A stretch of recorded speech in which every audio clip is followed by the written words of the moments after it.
Good afternoon students, welcome to the class. आज का हमारा टॉपिक है हरिकेन, टाइफून एंड साइक्लोन। ये क्या होते हैं, इनके बीच में क्या डिफरेंस है, आज की वीडियो में यही समझेंगे। तो चलिए स्टार्ट करते हैं। हरिकेन, टाइफून और साइक्लोन एक तरह के ट्रॉपिकल स्टॉर्म है। Tropical storm it is a low pressure system या low pressure region that develops over warm tropical water bodies. जो ट्रॉपिकल रीजन में वाटर बॉडीज हैं जैसे कि ओशन है, उनके ऊपर ये लो प्रेशर रीजन बनता है और जो कि स्टॉर्म के रूप में ओरिजिनेट होकर बाहर निकलता है, उसको हम ट्रॉपिकल स्टॉर्म बोलते हैं। तो अगर इसका रीजन हम देखें तो ये हमें 5 डिग्री से 30 degree on the both side of equator हमें देखने को मिलते हैं। 5 degree north latitude to 30 degree north latitude, similarly 5 degree south to 30 degree south latitude. ये रीजन ट्रॉपिकल रीजन होता है। यहाँ पे हमें स्टॉर्म्स देखने को मिलते हैं, इसलिए इन्हें ट्रॉपिकल स्टॉर्म्स भी बोलते हैं। अब इनकी कुछ कैरेक्टरिस्टिक्स होती हैं। जब ये बनते हैं तो स्ट्रॉन्ग विंड्स, तेज हवाएं चलती हैं, हैवी रेनफॉल हमें देखने को मिलती है, स्टॉर्म सर्जेस, जो तूफान है वो उभर के आता है जिसको हम स्टॉर्म सर्जेस बोलते हैं, and formation of I formation होती है जो कि कुछ इस तरीके से हमें दिखती है। ये जो सेंट्रल रीजन है, ये इसको हम आई बोलते हैं। जब स्टॉर्म बनता है तो आई फॉर्मेशन एक कॉमन फिनोमेना है। ये रीजन लो प्रेशर रीजन होता है।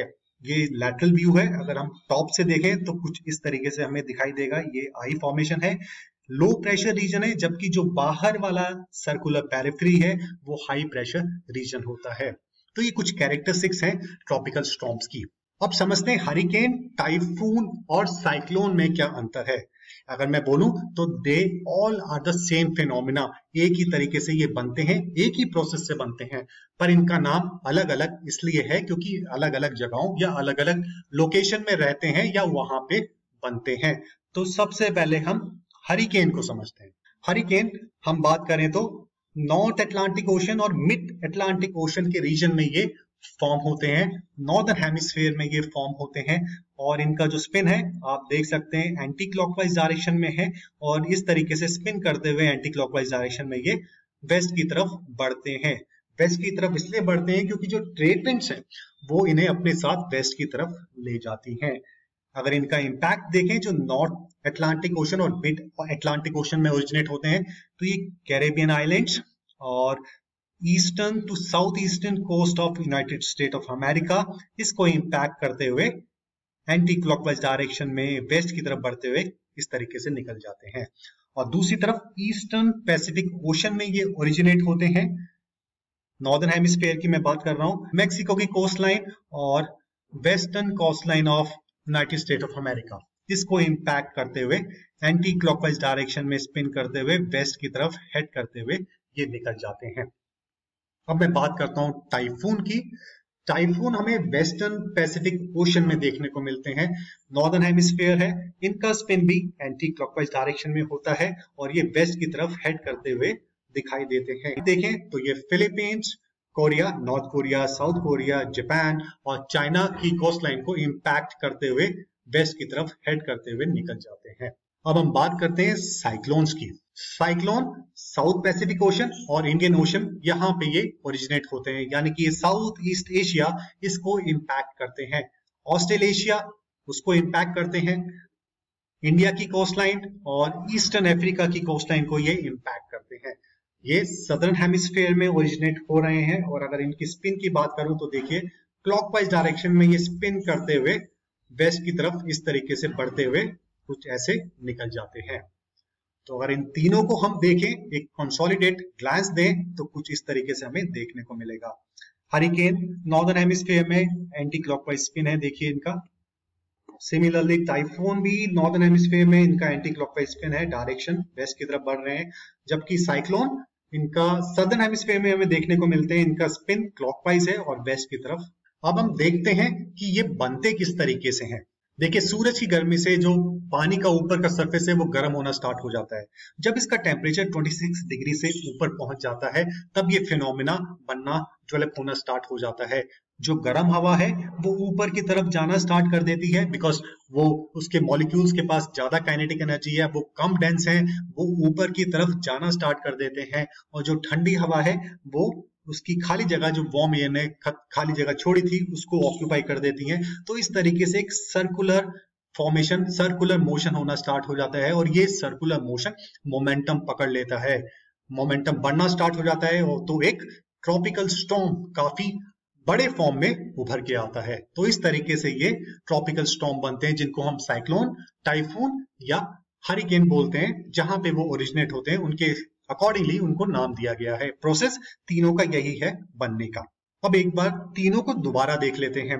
हमने देखा हरिकेन्स एंटी क्लॉकवाइज डायरेक्शन में स्पिन कर रहे हैं, टाइफून भी एंटी क्लॉकवाइज डायरेक्शन में स्पिन कर रहे हैं और ये नॉर्दर्न हेमिस्फीयर में ओरिजिनेट होते हैं, जबकि साइक्लोन्स क्लॉकवाइज डायरेक्शन में स्पिन कर रहे हैं और सदर्न हेमिस्फीयर में हमें देखने को मिलते हैं। अब एक की स्पिन एंटी क्लॉकवाइज है जबकि दूसरे की स्पिन क्लॉकवाइज है, ऐसा क्यों होता है? तो इसको समझने के लिए पहले हमें रोटेशन ऑफ अर्थ को एक बार समझ लेते हैं। अर्थ वेस्ट टू ईस्ट डायरेक्शन में रोटेट कर रही है अपने एक्सिस के अराउंड और जो इक्वेटर पे इसकी जो स्पीड है वो it is nearly 1600 kilometre per hour, जबकि अराउंड पोल्स ये काफी कम है, ऑलमोस्ट नेग्लिजिबल है। तो इस रीजन में, तो ट्रॉपिकल रीजन के अराउंड हमें काफी तेज स्पीड देखने को मिलती है। यहाँ पे अगर हमने कोई पॉइंट रखा वो it will be rotating nearly at the speed of 1600 kilometre per hour.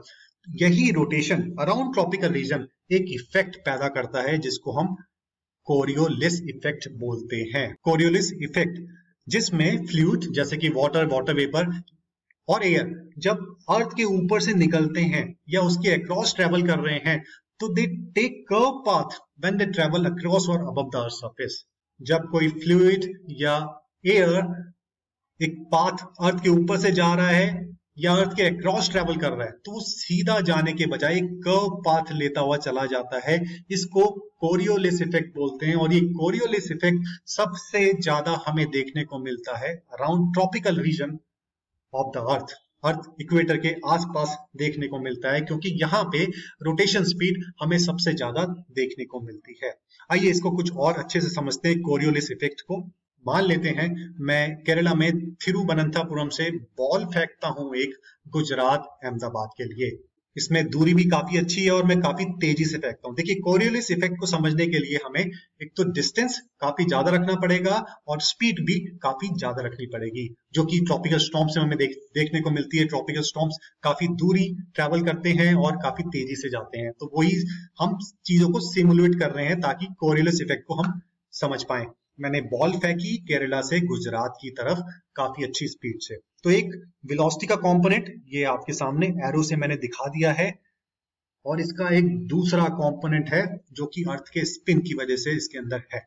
मैंने फेंका तो ये बॉल इस डायरेक्शन में जा रही है और अर्थ का जो स्पिन है वो इसको कुछ इस डायरेक्शन में, जो मैं राइट हैंड साइड आपको एरो दिखा रहा हूं, उस डायरेक्शन में इसको ले जाएगा। तो इसका नेट इफेक्ट क्या होगा? इसका रिजल्टेंट इफेक्ट ये होगा कि जो बॉल मैंने फेंकी गुजरात की तरफ वो गुजरात जाने के बजाय एमपी में कहीं इंदौर में जाके गिरेगी। तो ये देखिए इसने कर्व पाथ ले लिया और ये नॉर्दर्न हेमिस्फीयर की हम बात कर रहे हैं, अराउंड ट्रॉपिकल रीजन, इसने कर्व पाथ ले लिया। इसी को हम कोरियोलिस इफेक्ट बोलते हैं, जो कि आता है अर्थ के स्पिन, अर्थ की रोटेशन की वजह से। और यही चीज अगर हम सदर्न हेमिस्फीयर में करते हैं, यही प्रोसेस अगर यही फिनोमेना मैं सदर्न हेमिस्फीयर में करता हूं तो मुझे बॉल जो है कर्व पाथ लेती हुई कुछ लेफ्ट डायरेक्शन में जाती हुई दिखाई देगी। इसी को कोरियोलिस इफेक्ट बोलते हैं। अभी कोरियोलिस इफेक्ट हमारे जो ट्रॉपिकल स्टॉर्म्स हैं उनके स्पिन को कैसे एंटी क्लॉकवाइज या क्लॉकवाइज कर देता है उसको समझते हैं। देखिए अभी हमने समझा था जो ट्रॉपिकल स्टॉर्म है जैसे कि साइक्लोन हो गया, टाइफून या हरिकेन, ये ट्रॉपिकल स्टॉर्म है। इनमें लो प्रेशर रीजन जो कि आई फॉर्मेशन है वो देखने को मिलता है और जो कि बाहर वाली पेरिफेरी है वो हाई प्रेशर रीजन है। एयर की टेंडेंसी होती है हाई प्रेशर से लो प्रेशर की तरफ जाने की। जो एयर होगी, जो फ्लो होगा एयर का, वो हाई प्रेशर से लो प्रेशर की तरफ, कुछ ये जो एरोज मैंने शो किए कुछ इस तरीके से हमें देखने, इसको हम कुछ इस तरीके से कर लेते हैं। अब मैं जो स्पीड है विंड की, इसका ये वाला कंपोनेंट एक एरो में ले रहा हूं, इसको एनालाइज करते हैं, बाकी सारे एरोज ऑटोमेटिकली हमें समझ आ जाएंगे। तो ये एक विंड की डायरेक्शन जो ब्लू कंपोनेंट है लो प्रेशर की तरफ वर्टिकली कुछ इस तरीके से जा रहा है, लेकिन अर्थ की स्पिन की वजह से एक वेलोसिटी का कंपोनेंट जो कि ब्लैक एरो से मैंने शो किया है वो राइट हैंड साइड की तरफ जा रहा है। तो एक लो प्रेशर की तरफ जा रहा है और एक स्पिन की वजह से राइट हैंड साइड लेके जा रहा है। तो इसका जो नेट इफेक्ट होगा हमें कुछ इस तरीके से देखने को मिलेगा। ये देखिए, ये कुछ साइड बेस टिल्ट हो जाएगा, तो बाकी एरोज भी कुछ इसी तरह से मुड़ते चले जाएंगे। तो इसका जो रिजल्टेंट है, ये देखिए एरोज अब अपने आप को कुछ इस तरीके से अलाइन कर लेंगे कि ये एंटी क्लॉकवाइज डायरेक्शन में मूव करने, स्पिन कर। नॉर्दर्न हेमिस्फीयर में हमें यही कोरियोलिस इफेक्ट की वजह से जो फिनोमिना देखने को मिलता है, उसकी वजह से ही जो हरिकेन्स हैं एंड टाइफून, इनका जो स्पिन है एंटी क्लॉकवाइज डायरेक्शन में देखने को मिलता है। जबकि साइक्लोन्स जो कि सदर्न हेमिस्फीयर में है, इसका उल्टा स्पिन यानी कि क्लॉकवाइज डायरेक्शन में हमें देखने को मिलता है। तो इस तरीके से कोरियोलिस इफेक्ट हमारे ट्रॉपिकल स्टॉर्म्स को एंटी क्लॉकवाइज या क्लॉकवाइज डायरेक्शन देता है। अगर नॉर्दर्न हेमिस्फीयर में कोई ट्रॉपिकल स्टॉर्म है जैसे कि हरिकेन और टाइफून, तो एंटी क्लॉकवाइज स्पिन देखने को मिलेगा कुछ इस तरीके से। जबकि सदर्न हेमिस्फीयर में अगर कोई ट्रॉपिकल स्टॉर्म डेवलप होता है जैसे साइक्लोन है, तो उनका स्पिन क्लॉकवाइज डायरेक्शन में देखने को मिलेगा। तो आई होप स्टूडेंट्स आपको समझ आया होगा। इसका एक ग्लांस भी देख लेते हैं दोबारा से। ये देखिए, हरिकेन नॉर्दर्न हेमिस्फीयर में है तो इनका स्पिन एंटी क्लॉकवाइज डायरेक्शन में हमें देखने को मिल रहा है। टाइफून भी नॉर्दर्न हेमिस्फीयर में है, इनका स्पिन कोरियोलिस इफेक्ट की वजह से एंटी क्लॉकवाइज डायरेक्शन में देखने को मिल रहा है। जबकि साइक्लोन्स सदर्न हेमिस्फीयर में पाए जाते हैं, इनका स्पिन हमें क्लॉकवाइज डायरेक्शन में देखने को मिल रहा है due to Coriolis effect, rotation of earth की वजह से। चलिए आइए अब समराइज कर लेते हैं जो अभी तक हमने सीखा। A tropical storm is a low pressure system या low pressure region that develops over warm tropical water bodies.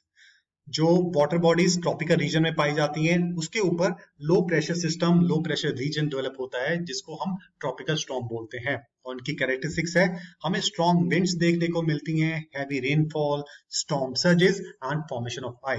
I formation, ये जो आई है ये लो प्रेशर रीजन होता है। Hurricanes, typhoons and cyclones all are the same phenomena. The name is given where they are originated or where they are formed. जहां पे ये बनते हैं उसके बेसिस पे इनका नाम दिया गया है। इनके बनने का फिनोमिना, बनने का प्रोसेस सेम है। They are formed when the warm air rises and is replaced by the cold air. ये किस तरीके से बनते हैं? सनलाइट की वजह से जो वाटर सरफेस होता है वो गर्म होना स्टार्ट हो जाता है। वार्म एयर धीरे धीरे राइज करती है बिकॉज वो काइनेटिक एनर्जी गेन कर लेती है और ठंडी हवा नीचे आ जाती है। एक सर्कुलर मोशन स्टार्ट हो जाता है और ये मोमेंटम पकड़ लेता है, जिससे हमें एक बड़ा साइक्लोन, टाइफून या हरिकेन देखने को मिलता है, जो कि ट्रॉपिकल स्टॉर्म बोलते हैं जिसको। Coriolis effect, when the fluid water और एयर अर्थ के ऊपर से निकल रहे हैं या अर्थ से ऊपर जा रहे हैं तेजी से और लंबा डिस्टेंस ट्रेवल कर रहे हैं, तो उनका जो पाथ है वो कर्व्ड हो जाएगा। क्यों कर्व्ड हो जाएगा? बिकॉज ऑफ अर्थ स्पिन, अर्थ के रोटेशन की वजह से। और इसी इफेक्ट को बोलते हैं कोरियोलिस इफेक्ट। तो आई होप स्टूडेंट्स ये आपको क्लियर हुआ होगा, समझ आया होगा टाइफून, हरिकेन और साइक्लोन में क्या डिफरेंस है और कोरियोलिस इफेक्ट क्या होता है। कोरियोलिस इफेक्ट किस तरीके से इनके स्पिन को एंटी क्लॉकवाइज या क्लॉकवाइज बना देता है। अब आपके लिए एक छोटी सी क्विज है, इसको अटेम्प्ट कीजिए। पहला question, tropical storms are formed between 5 degree to 30 degree north latitude. Is this true or false? The eye formation is the high pressure region in the tropical storm. Is this true or false? Hurricanes spin in an anti-clockwise direction. Hurricanes anti-clockwise direction में spin करते हैं. Is this true or false? Typhoon originates from the mid-Atlantic Ocean. क्या typhoon mid-Atlantic Ocean में originate होते हैं? True or false? And the last one for you, cyclones affect the Indian coastlines. Cyclones Indian coastline को affect करते हुए आगे निकल जाते हैं. True or false? And your time starts now. And the answers are, I hope students ये आपको video interesting लगा होगा, समझ आया होगा। अगर इंटरेस्टिंग लगा है तो अपने दोस्तों के साथ शेयर कीजिए और हमारे चैनल पे बने रहिए। मैं आपके लिए एक और इंटरेस्टिंग वीडियो लेके आऊंगा। Till then good bye, thank you very much and have a nice day.